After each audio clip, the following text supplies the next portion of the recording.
Muling binuksan ng Commission on Elections ang voter registration at plano itong dalhin sa mga liblib na lugar. Yan ang ulat ni Gab Villegas. Simula ngayong araw, tatanggap na muli ang Commission on Elections ng mga nais magparehistro bilang botante. Unang binisita ni COMELEC Chairman George Erwin Garcia ang Mabini Hall sa Luneta Park sa Maynila at tinignan ang voter registration.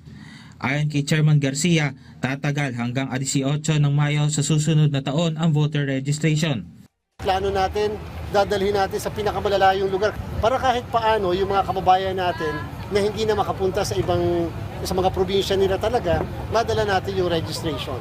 Gagawin rin ang Special Register Anywhere program sa mga capital towns at highly urbanized cities sa buong bansa, maliban sa Bangsamoro Autonomous Region in Muslim Mindanao.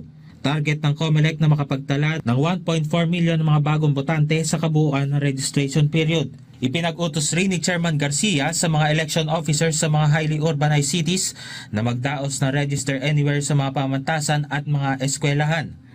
Maaaring pumunta sa COMELEC o sa mga itinalaga satellite offices ang sinumang nais magparehistro, kabilang na ang mga first-time voters, mga nais mag-reactivate, transfer of registration at kung may nais ipamodify sa kanilang rehistro. Inaasahan na maglalabas ang COMELEC ng listahan ng mga venue na registration site sa buong bansa. Bukas ang pagpaparehistro mula Lunes hanggang Biyernes, kabilang ang holiday mula alas 8 ng umaga hanggang alas 5 ng hapon. May mensahe naman si Chairman Garcia sa mga nais bumoto para sa 2028 national and local elections.